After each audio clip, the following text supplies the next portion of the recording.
Alright guys, HyDra back again today. I hope you're all doing well and enjoying your day so far. Some spicy drama emerging overnight as the CDL come out with their Mount Rushmore from all of Call of Duty history. The players they put on this have definitely caused some controversy, with a lot of the community reaction being that Karma doesn't deserve to be there, although the man himself and now the OpTic coach seemingly definitely disagrees with that one. Very much enjoy to your thoughts in the comments below. Hit the like button if you enjoy. Subscribe if you're new as always, I greatly appreciate it. Plenty we've got to get into. Firstly, this actually blew my mind a little bit, because I don't remember this happening. You guys might remember this happening in the comments below. But so this is Shotzzy, who was fighting in the UFC last night. And apparently, he was on OpTic 5 years ago. For some reason, I just don't remember this. I'm sure that it happened because I've literally found all the tweets that show that it happened. And this wasn't even in the, I guess this was getting towards the infinite esports days of OpTic. It wasn't quite 2019, 2020 where they got taken over by MettalZ, but it wasn't too far away, I suppose, in some respects. So maybe there is something in this, really. But yeah, as Brian Stat says, 5 years ago, they signed him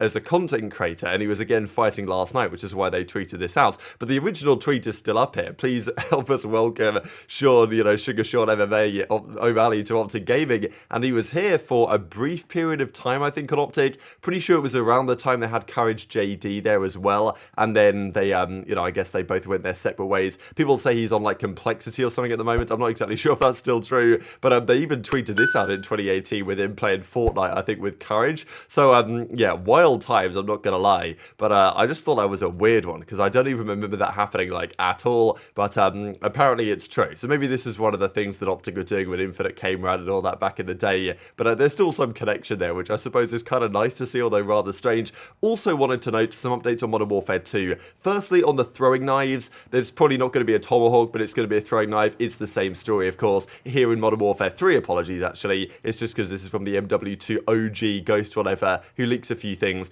Seems like they've made some miscalculations, shall we say, with 150 HP. And this is a thing that you've got to deal with, and hopefully Sledgehammer get this right at launch, because 150 health does mean that snipers, for example, need to be buffed quite significantly in terms of their damage output, so they can actually kill in one shot, if that's the intention. And the same thing for a throwing knife, right? It can't do 100 damage, and therefore not kill someone in one shot. Surely a throwing knife is meant to be a one shot, one kill, one hit, one kill. And especially going back to a title like MWIII, when this used to be a classic, so they're saying, look, make sure you get this right, guys, because apparently right now, it takes 2 throwing knives to kill somebody, which is not really optimal, shall we say. So I'm guessing they're going to fix that one by the time the game fully releases. And this is also a list of the rumoured weapons that are going to be in the game. So a lot of these you'll recognise from either MWIII, originally 2009, or MWIII, originally 2011, especially, for example, the ACR, which is going to be back. I'm sure it will be. But, we know that Stalker as a perk is supposedly returning. So Stalker, ACR... It sounds very nice as far as I'm concerned. We've got the G36 here, the Uzi, the UMP45, plenty of other weapons, even, Spaz 12, Scorpion, Evo. So, it's going to be interesting to see. There were some rumours as well that, like, all of the guns from MWIII are going to be carried over, the game we just played. So, the Vaznev, the TAC, it's all going to be there again, which does make things pretty interesting in terms of what the meta's going to be. There's going to be lots of options. I don't know whether they're going to have, given it's Warzone and it's still associated, they probably will still have all these attachments in the game. And to be honest, I think the more attachments, the worse the game plays in terms of creating an interesting meta, because with all the attachments you can chuck on, it just always seems to be the case that there's a great weapon that can be... The attachments can make that gun do everything. If you need a tac that's good up close, you can make the attachments do it for you. If you need a tac that's good at long range, you can make the attachments do it for you. And this has been my problem with that attachment system, because in previous titles, let's say Infinite Warfare or something, or even Black Ops 4, if you wanted a long range AR, you had to use the NV4. If you wanted an up close AR, you had to use the K-Bar, for example. Same thing with the Maddox and the ICR in Black Ops 4.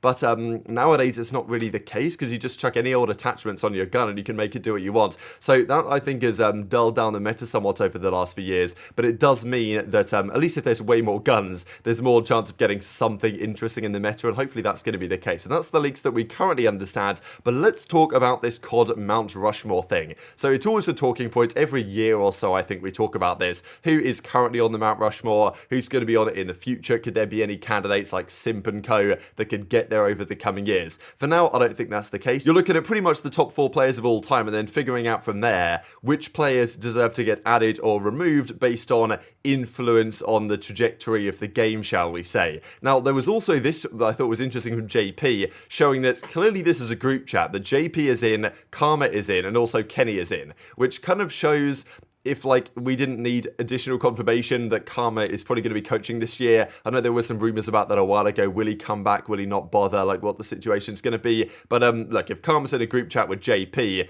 analysts OpTic, and Kenny, probably it's going to happen. So they were clearly discussing MWIII and the MWII OG maps, and the 3 times says, like, I was untouchable on that game, might be time to come back in and play, right? And to be fair, OpTic will need an official substitute for the season, so maybe Karma could be the man. And to be fair, Karma, in the early season tournaments, when they play, like, you know, just these online S&D chals and stuff, Karma is always absolutely frying, and every year people are like, damn, this guy should come back and compete. I don't think that's going to happen, but, you know, he will be able to teach, I think, the OpTic guys a lot about this game as soon as it launches, I will imagine, because he's going to be great at it, and he was also great at it back in the day, so that's another thing to look for. But Karma, of course, the first ever 3-time world champion, the only one still to do it only on LAN, and the COD League come out yesterday with a graphic, a beautifully made graphic, on their Call of Duty Esports Mount Rushmore. This is effectively the one that they've come up with, and they say, alright, like, what's yours in the comments below, and there were some interesting replies, but this is what they came up with, right? So we can, of course, see Scump here, we can see Crimsix on the right-hand side, this is Karma, and then we've got Clay on the left. So a pretty good selection. As far as I'm concerned, there's really like 5 or 6 candidates here for the 4 spots. I know there's people that discuss about how originally, you know, the presidents that got put on here were chosen based on their influence in certain categories, and maybe that's something you've got to consider, because it's not just, I don't think, the best 4 players ever. If that was the case, then you'd probably put these 3 with Formal instead of Clay, but I feel like over the longevity of COD, you've got to probably tip what Clay has done, and especially in recent times, even joining Legion last year and becoming like one of the biggest fan base teams, I thought was really impressive. And Clay is like such a legend of the esport in terms of he's done it all. He's played on absolutely every single possible team for so many years, so many different teammates, and he's still going, of course. So Clay, I definitely want to put on here. I don't know if I can find the space for him necessarily, because Scump obviously has to be. That needs no explanation or debate. And Crimsix, so, you know, Scump's the best ever, highest ever skill ceiling, I would say, at least relative to the competition, and done the most for the game, obviously. Crim is the greatest ever in terms of accomplishments and winning and all that, so I think there's absolutely no doubt about that. But outside of those 2, you then have some spots to fill. And what I thought was quite interesting about this is I found out this from 1 year ago that was put, as I said, it's like every year we talk about this in some respects, but the comment section on this Reddit thread was pretty much, alright, yeah, Scump, Crim, and Karma, for sure, and then do we get Nade Shot? Do we get, you know, obviously, is this like Aikes' head or something, the outline here, but that might be a little bit ambitious. Do we get Clay? You know, potentially Formal, but I think that Clay, on these metrics, in terms of like all-time COD career, Formal and Clay are kind of like maybe mixed or thereabouts, but I would say for like a Mount Rushmore thing, I would definitely lean Clay's direction. But all the comments on this one a year ago were saying, oh yeah, for sure Karma's going to be there, but you know, it's about the 4th player. Whereas on this occasion, it was a different story, and the comments were pretty much saying, like, Karma doesn't deserve to be here. Get rid of Karma, and it will bring somebody else in. So I definitely think there is an element of recency bias here, that because Karma's retired 1 year longer than he was last year, now people are like, oh, this Karma guy wasn't really anything special, and it's better to make sure Clay is here because he's competed 1 more year. So I think it's kind of natural to have that element of recency bias, but still, I think that we don't want to overlook Karma and what he has done for the scene in many respects. So we got some interesting replies here from Crone and others, but Karma, of course, the first ever 3-time world champion, all to do it on LAN, and, you know, Crimsix is 3-time world champion, and Clayster is 3-time world champion, but their most recent one in 2020 was online, and to be fair, in the coming years, it's very likely that Simp and aBeZy, already 2-time world champions, will win another one. It'll be on LAN. Will it feel the same? Do the world championships nowadays feel the same as they did back in the day when there were 32 teams? Maybe not, and Karma was an absolute pioneer in that sense, and to be fair, pioneered many things about COD. I mean, from back in the day when he was an outright slayer to, you know, absolutely frying kids in Black Ops 2 and Ghost, then going into the more recent times, the OpTic dynasty, let's say 2017, when he had a very different role on the team and was clearly instrumental to their success, because as soon as they dropped him halfway through World War II, they fell off a fair bit, and then when he came back, they won straight away at the start of Black Ops 4, and Crimsix or Scump said, yeah, our bad day, but we did not mean to drop you. That was a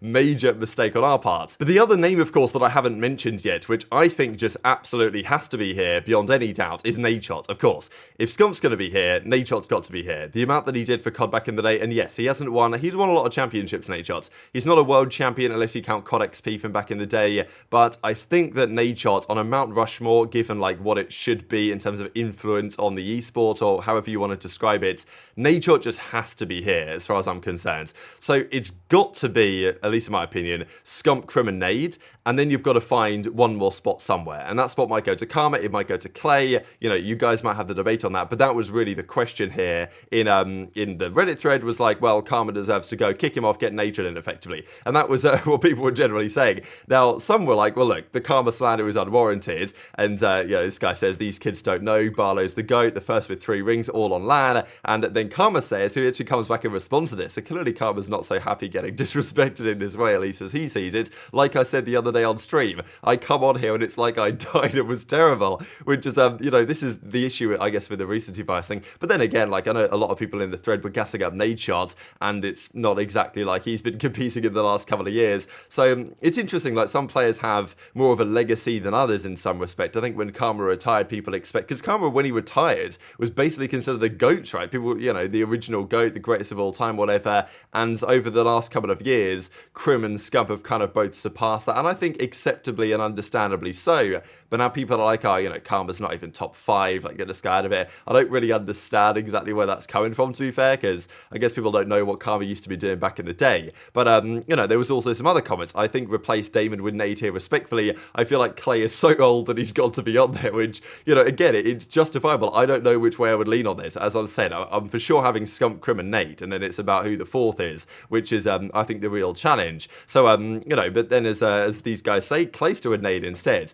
But OpenClick says, which I thought it was a funny comment that David decides to respond to, 100% take David out for Nade. Clay's following alone took Legion to being a top 5 follow team this past season. Karma would never have that following. I'm not necessarily sure that's so true. I think people would follow, maybe not quite to the same extent as Clay, but I think that there is something in that. As a Karma fan, most of his following is just OpTic kids, which, you know, last statement is just not true, which I tend to agree that that's not true. Like, I think that a lot of Karma fans are, like, OGs that have watched the scene for years, but you guys might disagree. Obviously, given he is on OpTic, there is some support over there from the OpTic side, but yeah, definitely intrigued to your thoughts in the comment section below on this one. It's always a debate that comes up every so often, and 4 spots is just pretty difficult to do. We discussed a couple of days ago now the Hall of Fame, right? What that might look like, and there's also the possibility of having others on here, because I know some people were mentioning even aBeZy. So before we get to this, actually, I'll just look at this from aBeZy here, because, you know, he was one of the original guys that founded, or like at least helped to found MLG, and really built, to be honest, like, if you're looking at Nature in terms of his influence and Scump in terms of his influence, aBeZy is right up there as far as I'm concerned in very influential figures to take, especially COD Esports, to where it's got to, where Activision decided, all right, we can cash out big time here and let's launch the CDL. Now, there's been some drama with aBeZy and Esports Engine. I don't know if you guys know much of the story on this, but if you guys aren't aware, so he left MLG to go and start his own thing in Esports Engine, I think with like Sepso and Sundance and some of the other MLG guys. And Esports Engine, though, recently got sold to ESL, which are like basically owned by the Saudi group now. So you've got like ESL, FaZe, Esports Engine all under the same thing. And I don't know if aDaMaP wanted that to happen or exactly what happened there behind the scenes. There's rumors of some like questionable business practices as to exactly how this whole thing went down behind the scenes. But it does seem like, according to this tweet, that aDaMaP, before he can start up his next venture, is under some sort of, you know, non-compete clause. He says here 562 days until he can start again. So he's under like some sort of 2-year non-compete. I don't know if, you know, as he says, like this is pretty much as far as he sees it. He's got a year and a half before he can start up a new competitor, I guess, in the space, which isn't great for the COD scene, given that we might need aDaMaP to come in quick, just because if Microsoft come in and we need the scene run by some sort of third party, as Microsoft might want to do, that might be necessary. So yeah, just another name I wanted to mention is someone with massive influence on the way that COD developed over the last several years. And just to make the list that it's not completely OpTic, right? I mean, you know, Mount Rushmore needs to be vast majority OpTic, as it was the most important brand in making COD what it is. But, you know, having someone on there that wasn't OpTic maybe would be nice in some respects. But definitely intrigued to your thoughts and all this stuff in the comment section below. Hit the like button if you enjoyed. Subscribe if you're new. Take care. And I'll see you next time.